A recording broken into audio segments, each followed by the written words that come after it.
बरसों पहले उत्तर भारत के एक घने जंगल के पास एक छोटा सा गांव था, कृष्णपुरा।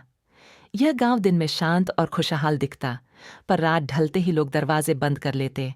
वजह थी कर्ण पिशाचिनी। कहते हैं अमावस्या की रात वह स्त्री का रूप धारण कर गांव के आसपास मंडराती। उसकी पहचान थी भयानक हंसी, खून जैसे लाल नेत्र और लंबी जीभ। कहते हैं जो भी उसके कान के पास उसकी आवाज सुन लेता, उसके दिमाग में पागलपन भर जाता और कुछ ही समय बाद उसकी मौत हो जाती। अधूरी प्रतिशोध कथा कहते हैं कि सदियों पहले रुद्रकांति नाम की एक सुंदर नर्तकी को गांव के ठाकुर ने धोखा देकर मार डाला। उसकी आत्मा अपमान और क्रोध में जलकर कर्ण पिशाचिनी बन गई। अब वह हर उस इंसान को अपना शिकार बनाती जो अमावस्या की रात जंगल में जाता। रामेश्वर का अभिशाप। गांव में रामेश्वर नाम का एक बहादुर युवक था।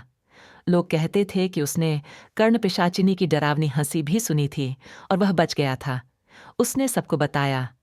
उसकी आवाज कान के भीतर जैसे किसी सांप की फुसफुसाहट है।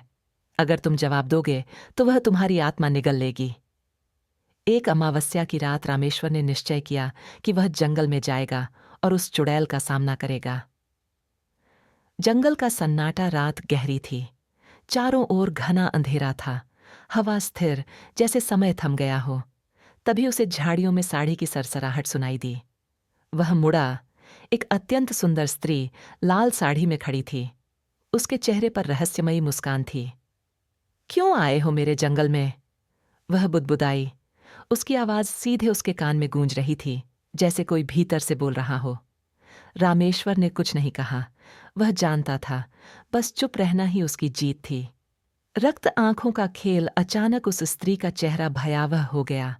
उसकी आंखों से खून टपकने लगा। उसके बाल हवा में सांपों की तरह फुफकारने लगे। तू मुझे अनसुना करेगा? उसने चीख कर कहा। उस चीख में ऐसा आतंक था कि पेड़ भी कांप उठे। रामेश्वर ने अपनी जेब से एक त्रिशूल चिन्ह वाला ताबीज निकाला और जोर से एयूएम नमः शिवाय का जाप करने लगा। भस्म की चिंगारी। कर्ण पिशाचिनी ने एक भयंकर चीख मारी और काले धुएं में बदल गई। लेकिन जाते जाते उसने शाप दिया, आज नहीं, कल नहीं, पर अगली अमावस्या को मैं इस गांव में लौटूंगी और इस बार किसी की रक्षा नहीं होगी। आज भी सुनी जाती है उसकी हंसी।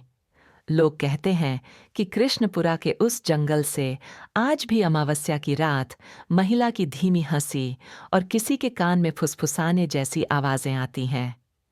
कोई भी उस रात बाहर नहीं निकलता।